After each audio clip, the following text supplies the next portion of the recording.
अस्सलामु अलैकुम नाज़रीन। रिवेव्स बाय फरहान में खुश आमदीद। इस किस्त के आगाज में हम देखते हैं कि गद्दार युगीत और उसका सिपाही सैयद काई कबीले के पास छप कर बैठे हुए होते हैं। कबीले में लड़ाई की आवाज़ सुनकर गद्दार युगीत कहता है, उस्मान तो मोदूर्नों में उनका इंतजार कर रहा था, इसने एक खेल खेला, ये कैसे हुआ? तो सैयद पूछता है, अब हम क्या करने वाले हैं मेरे हुजूर? युगीत कहता है, मुझे नहीं मालूम कि हम क्या करने वाले हैं। जबकि उधर जंगल में कोजा साहिब और हसन साहिब आगे बढ़ते हुए काई कबीले की जानिब आ रहे होते हैं। हसन साहिब पूछते हैं, क्या दुश्मन मोदूर्नों पर हमला नहीं करेगा कोजा साहिब? आपके ख्याल में उस्मान साहिब ने सरदारान को अपने कबीले में क्यों बुलाया? तो कोजा साहिब कहते हैं, कुछ अजीब है, लेकिन मैं नहीं जानता कि ये क्या है। उस्मान साहिब से बात करने के बाद पता चल जाएगा। हसन साहिब कहते हैं, ये वल्लाह, और सब आगे बढ़ते हैं। जबकि दूसरी जानिब सोफिया और कलाडिविस अपने घोड़े भगाते हुए जंगल में आगे की जानिब भाग रहे होते हैं, जबकि उस्मान साहिब और बाला खातून भी उनके पीछे लगे हुए होते हैं। उस्मान साहिब अपनी कमान से एक तीर मारते हैं जो कलाडिविस की पीठ में आ लगता है और कलाडिविस अपने घोड़े से नीचे गिर जाता है।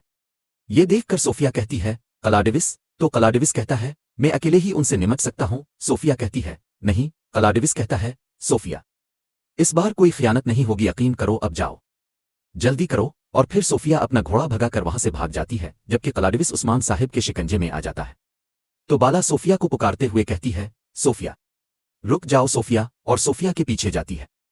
और फिर उस्मान साहिब कलाडिविस से कहते हैं, बेवकूफ़ कलाडिविस, तुम्हारी बेवकूफ़ाना बहादुरी ने तुम्हें मेरे सामने ला खड़ा किया। और फिर अपने घोड़े से नीचे उतरते हैं। तो कलाडिविस कहता है, आखिरकार ये एक दूसरे का सामना करने का वक्त आ गया है उस्मान। और कलाडिविस भी अपनी तलवार निकाल लेता है।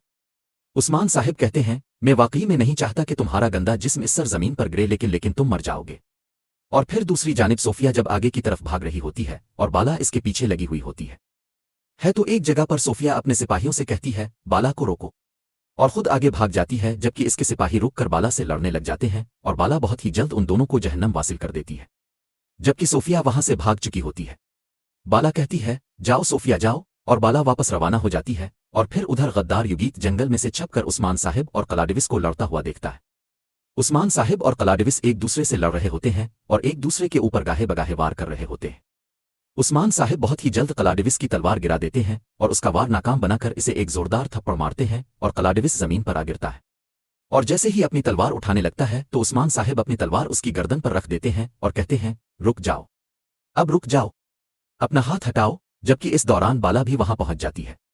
उस्मान साहिब ने अपनी तलवार कलाडिविस की गर्दन पर रखी हुई होती है और कहते हैं, वो गद्दार और तुम दोनों मरने वाले हो। तो कलाडिविस हंसने लग जाता है और कहता है, तो तुम जानते हो, लेकिन तुम कभी नहीं जान पाओगे कि वो कौन है। उस्मान साहिब कहते हैं, तुम्हें ऐसा लगता है?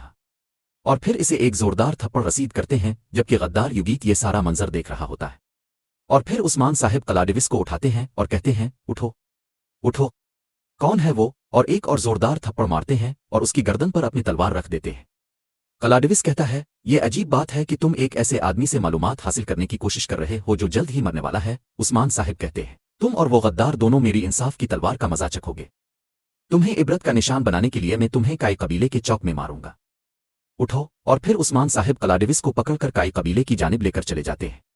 ये सारा मंजर देखकर युगीत कहता है, उस्मान कलाडिविस को अपने कबीले ले जा रहा है। तो सैयद पूछता है, क्या होगा अगर इसने आपका नाम उस्मान को बता दिया मेरे हुजूर? तो युगीत कहता है, कोई रास्ता नहीं, फिर मेरी कब्र कलाडिविस की कब्र के साथ तैयार की जाएगी। और बहुत परेशान हो रहा होता है। जबकि उधर कबीले में हम देखते हैं कि तरगत गाजी और बाकी काई सिपाही कलाडिविस के सिपाहियों और सोफिया के सिपाहियों को जहन्नम वासिल करने में मसरूफ होते हैं और सबको एक एक करके मौत के घाट उतारते ही चले जा रहे होते हैं। बाकी बच जाने वाले कुछ सिपाहियों का भी काम तमाम किया जा रहा होता है। तरगत गाजी कहते हैं, चिल्लू सिपाहियों, तर्कों की शानदार तलवारें झूलती रहें, उन सबको मार डालो। और फिर तरान आगे बढ़ते हुए कहता है, जो हमें मारने की कोशिश करेगा वो जहन्नम में जाएगा। और आगे बढ़कर बाकी बच जाने वाले सिपाहियों को भी जहन्नम वासिल करने लग जाते हैं। और फिर इस दौरान हम देखते हैं कि खूजा साहिब और हसन साहिब अपने सिपाहियों के हमरा कबीले पहुंचते हैं, जहां तमाम बाजंतीनियों को जहन्नम वासिल कर दिया गया होता है। और वो सब अपने अपने घोड़ों से नीचे उतरते हैं और तरगत गाजी के पास आकर पूछते हैं, तरगत गाजी, यहाँ क्या हो रहा है?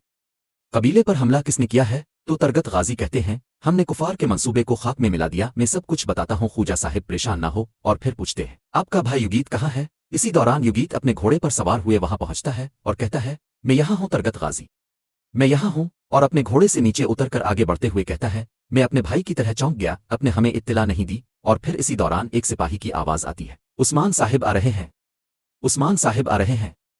सब बाहर की जानिब देखते हैं तो उस्मान साहिब कलाडिविस को पकड़कर इसे बंदी बनाकर कबीले लेकर आ रहे होते हैं, जिसे देखकर युगीत के रंग उड़ना शुरू हो जाते हैं, जबकि तमाम काई सिपाही बहुत खुश हो रहे होते हैं। सिलगोन आकर कहते हैं, उस्मान साहिब सांप का सर ला रहे हैं। कलाडिविस को देखकर तमाम लोग और सिपाही कहते हैं, कातिल, कातिल, इसे मार डालो, इसे मार डालो। और उस्मान साहिब कलाडिविस को सिपाहियों के सामने लाकर फेंक देते हैं और फिर बोरान कलाडिविस को पकड़कर घुटनों के बिल बिठा देता है, जबकि पास ही खड़ा जरताई कहता है, तुमने मुझसे मेरी खातून छीन ली बदमाश। गाजी इसे मारने के लिए आगे बढ़ता है तो जरताई अपने बेटे को रोक लेता है और कहता है, रुको गाजी, रुको, मेरे हुजूर उसको देख लेंगे। और फिर उस्मान साहिब कलाडिविस के पास आते हैं और कहते हैं, तुमने खौफनाक काम किए हैं। काई की पुश्त तुम और तुम जैसे लोगों के खंजर के निशानों से भरी हुई है। तुमने कई खानदानों के लोगों को कत्ल किया, तुमने बहुत सी ख्वातीन को ज़ब्ह किया। तो कलाडिविस कहता है, ये जंग है उस्मान, एक जंग कोई हार जाता है कोई जीत जाता है। इस बार तुम जीत गए और मैं हार गया, लेकिन यह खत्म नहीं हुआ है। सदियों बाद भी ये जंग कभी खत्म नहीं होगी। तुम मुझे अब मार दोगे, लेकिन रोम अपने पूरे गजब के साथ तर्कों पर हमला करता रहेगा। जबकि इसी दौरान गद्दार युगीत कहीं कलाडिविस इसका नाम न ले दे वहां से खिसक जाता है। और फिर उस्मान साहिब अपनी तलवार निकालते हुए कहते हैं, हमारे पास तुम सबको दफन करने के लिए काफी जमीन है, हमारे पास तुम सबको दफन करने के लिए काफी जमीन है। और फिर कहते हैं, जो तलवार लेकर पैदा होता है वो तलवार से ही मरता है। जबकि गद्दार युगीत छपकर एक जानिब होकर ये सारा मंजर देख रहा होता है। उस्मान साहिब कहते हैं, मैंने तुमसे कहा था, मैंने कहा था कि मैं तुम्हें यह बताऊंगा जब तुम्हारा सर जमीन पर गिर रहा होगा। और फिर उसके बाद उस्मान साहिब अपनी तलवार आसमान की जानिब बुलंद करते हैं और एक ही वार से इसका गला काट डालते हैं और इसे इसके अंजाम को पहुंचा देते हैं। ये देखकर सिपाही और गद्दार युगीत सिक का सांस लेता है। और फिर उसके बाद उस्मान साहिब सरदारों से मुखातिब होकर कहते हैं, ए सरदारान, ओ जंगजो आ, ये कुत्ता और इस जैसे और भी कई दुश्मन ना ये पहला है ना आखिरी होगा। ऐसे लोग ताक में बैठे हैं कि कब हम पर वार किया जाए, मगर हम उन पर हमला करेंगे इससे पहले कि वो हम पर वार करें। और अपनी तलवार बुलंद करते हुए कहते हैं, इन तलवारों से हम उनकी जुड़ें काट कर रख देंगे। और अल्लाह अकबर का नारा बुलंद करते हैं तो तमाम सिपाही भी अपनी अपनी तलवारें बुलंद करते हुए अल्लाह अकबर के फलक शिगाफ नारे बुलंद करते हैं। और फिर उसके बाद हम हलीमा को खैमे में बैठा हुआ देखते हैं, जो कि अपने हाथ में तलवार थामे इसे देख रही होती है और उसके साथ बंधी हुई डोरी को देखकर रोते हुए इस लम्हे को याद करती है जब वो बचपन में इस डोरी को तलवार के साथ बांध रही थी।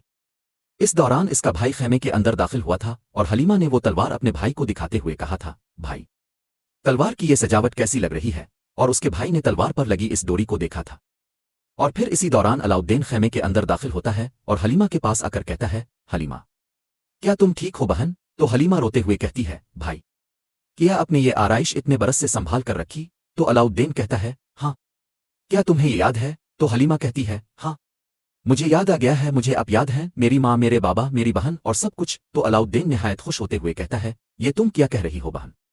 और फौरन इसे गिले से लगा लेता है और बहुत खुश होता है और कहता है, अल्लाह की रहमत हो, अल्लाह की रहमत हो, माशा अल्लाह, तेरा शुक्र है अरब। और फिर कहता है, मैंने कहा था ना, मैंने कहा था दवा का असर खत्म होते ही सब कुछ ठीक हो जाएगा। और उसके माथे का बोसा लेता है। और फिर इसी दौरान फातिमा खैमे के अंदर दाखिल होती है और ये मंजर देखकर कहती है, यहाँ क्या हो रहा है। और फिर फातिमा हलीमा के पास आती है तो हलीमा इससे कहती है, बहन, तुम मेरे बालों पर मिट्टी क्यों डाल रही थी। ये सुनकर अलाउद्दीन हंसने लग जाता है। तो फातिमा पूछती है, कौन सी मिट्टी हलीमा। तो हलीमा कहती है, वही मिट्टी जो हमें मालूम है, तुम मेरे बालों में मिट्टी डाल रही थी जो मेरे लटों में जा रही थी। माँ नाराज हो गई थी। ये सुनते साथ ही फातिमा निहायत खुश होते हुए कहती है, हलीमा, तुम्हें याद आ गया। और बहुत खुश होती है। अलाउद्दीन कहता है, अच्छे वक्तों का जिक्र कम होता है मगर कोई बात नहीं। और फिर फातिमा कहती है, वो नागन सोफिया हरगिज कामयाब नहीं हो सकी, हरगिज जीत नहीं पाई। अलाउद्दीन कहता है, यकीनन। और फिर कहता है, चिल्लू जाकर अपनी माँ और बाबा को यह खुशखबरी सुनाते हैं। चिल्लू और सब वहां से बाहर की जानिब रवाना हो जाते हैं। और नाजरीन, इसी जगह पर किस्त खत्म करते हैं।